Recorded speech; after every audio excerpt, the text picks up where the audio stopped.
ini bagus sekali, super subur. Saya di desa nanam udah kayak begini, daunnya besar-besar, lebar-lebar nih. Sama gini apa? Mungkin medianya yang beda, ini medianya terlalu bagus, jadinya tanamannya subur banget. Ya, Dan yang besar-besar ini udah umur 1,5 tahun.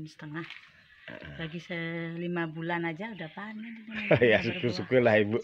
Nah Ibu ini sebagai ownernya, kira-kira dari media yang dilakukan Ibu, nah terus pertumbuhannya apa memuaskan Bu? Untuk pertumbuhan sangat memuaskan dan saya senang dengan pertumbuhannya. Walaupun hasil buahnya belum ada, tapi pertumbuhan daunnya sama batangnya top. Kira-kira apa itu Bu? Berkat Panca Media dan banyak advisor dari Pak Wayan. Oke, sama-sama belajar ya Bu. Sama-sama Oke. belajar. Sukses semua Pak Wayan. Ya, nanti Bu. Produk-produknya dari organik, maka Pak Wayan sediakan yang namanya media tanam panel khusus yang Pak Wayan kasih namanya Panca Media. Nah, Panca Media ini sudah terbukti untuk bagaimana bisa menumbuh kembangkan daripada tanaman paneli. Nah, sekalian juga Pak Wayan akan perkenalkan dan jelaskan bahan-bahannya. Ini adalah bahan yang dari alam semua. Ini adalah bahan organik ya, organik Mas, mantap. organik.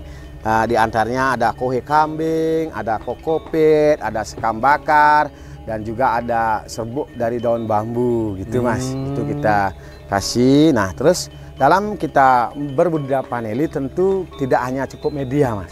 Selain juga media ini. Pak Wayan, ini kalau seumpamanya kalau yang di wilayah Bali kan mungkin bisa order ya? Oh bisa. Bukan di Bali lagi, karena Pak Wayan selama ini kita sudah ngirim ke Gresik juga. Kita ada penanaman di Gresik. Berarti bisa kemana-mana Bisa ya? kemana-mana, karena media ini bagus untuk tanaman, khususnya kalau paneli. seumpamanya di rumah enggak pakai ini, mungkin ada tips. Oh bisa, apa teman-teman tidak harus memakai panca media, teman-teman bisa buat kompos atau apapun. Kotoran hewan Yang jelas gitu ya. media tanam paneli itu yang utama adalah bagaimana media itu gembur dan mengandung NPK juga. Ada nitrogennya, fosfor dan kalsiumnya, kan itu dibutuhkan oleh tanaman itu sendiri, tidak harus kimia. Kita bisa dari lingkungan kita sekitar, kita buat kompos Mas gitu. Nah ini berarti disiapkan media tanamnya dulu, setelah itu apa Pak? Nah, kalau kita menanam secara modern seperti sekarang misalnya di bawah greenhouse atau rumah, kita buat pot juga, kita sediakan tajar. Kita juga produksi di sini di Hude Hambligata ya, tepatnya di Perkumpulan Petani Paneli Singaraja Welia di P4S. Ini tajar, nah, ini namanya tajar untuk bagaimana kita rambatkan nanti tanaman paneli. Karena tanaman paneli itu kan harus ada rambatannya dia, wajib karena dia tanaman bersurur Mas. Ini apa ini Pak? Bahannya dari koko fiber, di mana adalah serabut kelapa yang sudah hilang taninnya. Karena dalam serabut kelapa itu mengandung yang namanya zat tanin yang kurang bagus untuk tanaman. Maka kalau misalnya teman-teman punya serabut kelapa bisa dicacah begitu, itu direndam dulu biar zat taninnya itu larut pada air. Baru kita pakai seperti ini, kita sediakan kawat. Ini diameter sekitar 15 cm. Nah, kita sediakan pipa dan pipanya dimasukkan dulu, baru nanti kita masukkan ininya koko fibernya, Mas ya. Jadi warga Taniling jangan asal langsung pakai serabut kelapa. Oh, jangan, karena itu ya enggak boleh. Itulah pentingnya kita banyak teman. Saya pun dapat ilmu itu kan bukan begitu dari saya sendiri, tidak. Kita harus banyak teman, kita terus belajar dari alam, sehingga hal-hal itu yang akan bisa memberikan hal yang baik dan bisa kita bagikan. Mantap. Setelah ini nanti media tanam nanti boleh di pot. Oh, ini boleh di pot dan juga kita boleh langsung di misalnya di media tanam langsung. Nanti kita ajak ke teman, ya Mas. Oke, siap. Setelah ini berarti kita siapkan sulurnya dulu kita cari sulur dulu ya, sulur yang baik ya. Oke, ayo kita ikutin. Baik warga Taniling TV, tadi kita udah diajari untuk menyiapkan media tanamnya. Sekarang Pak Wayan mau berbagi ilmu tentang gimana mencari sulur bibitnya ya Pak? Oh iya. Gimana Pak? Gini Mas, kalau kita cari bibit paneli tentu yang kita sudah tahu asal-usul bibit induknya. Karena bibit induk ini penting, kita tahu apakah buah paneli itu besar, unggul, atau bagaimana kan. Jenisnya juga, termasuk varietasnya juga. Nah kebetulan di sini kita di Bali kembangkan varietas unggul Pania 1 tandan ganda. Di mana buah paneli tandan satu tandan ganda ini kalau medianya sudah pas, nutrisinya sudah bagus, itu kita bisa satu tandan 2 kilo Mas. Ini Mas. Tandan 2 ya, kilo. 2 kilo teman-teman. Nah ini salah satu contoh sulur bibit Pania 1 unggul yang ini bisa mengeluarkan satu tandan bisa 2 kilo. Nah kita cari sulurnya ini untuk jadikan bibit dari pucuknya ini, Nah sebelum kita jadikan bibit, kita kemarin sudah potong karena ini mau jadikan bibit, harus dipotong pucuknya. Nah dipotong pucuknya. Nah kita di sini maksimal kita cari sulur ini paling panjang hanya 4 meter.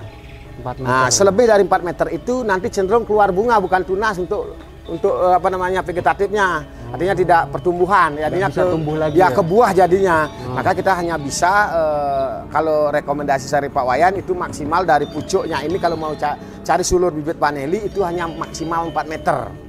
Kalau warga Tani Ling TV pengen nanam vanili itu harus pakai sulur atau bisa dari semaian bibit gitu? Sebenarnya itu tergantung, kalau kita sudah banyak ada sumber sulur, kita tanam sulur aja, tidak usah nyemai, langsung aja kita tanam. Karena apa itu Pak? Satu, pertama lebih cepat kita akan tanaman ini berproduksi seperti tadi Pak Wayan jelaskan. Juga untuk bagaimana kita tahu bersama bahwa setiap tanaman itu adalah penting melakukan fotosintesis. Artinya dia memasak makanan dari daun. Nah ketika kita sulur ini panjang kita tanam, tentu masih ada daun yang tersisa. Sehingga proses stressingnya itu lebih cepat kembali gitu. Jadi memang disarankan mending tanam pakai sulur panjang ya, minimal 1 meter lah. Siap.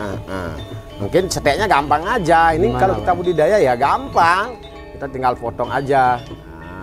Itu nggak ada trik-trik khusus ya? Enggak segini. Nah terus habis kita setek seperti ini dari pohon induknya yang kita jadikan bibit, kita harus bersihkan akar-akar udara ini Mas. Kita bersihkan akar-akar udaranya ini. Nggak ada fungsinya. Karena tidak ada fungsinya, paling dia mengundang penyakit ya. Malah mengundang penyakit. Iya, penyakit ini kan kering nanti takutnya juga menular ke sini keringnya kalau misalnya ada bakteri yang tidak bagus, sehingga ini kan bisa rusak. Karena dalam tanaman vanili ada masalah krusial satu yang harus kita ketahui bersama, yaitu yang namanya busuk batang, yaitu fusarium. Nah setelah kita bersihkan akar udara, karena kita akan melakukan penanaman sulur panjang, kita juga beberapa daun ini kita hilangkan Mas. Oh harus dihilangkan? Hilangkan. Karena ini kan nanti dari akan atas ya Pak ya? Dari bawah.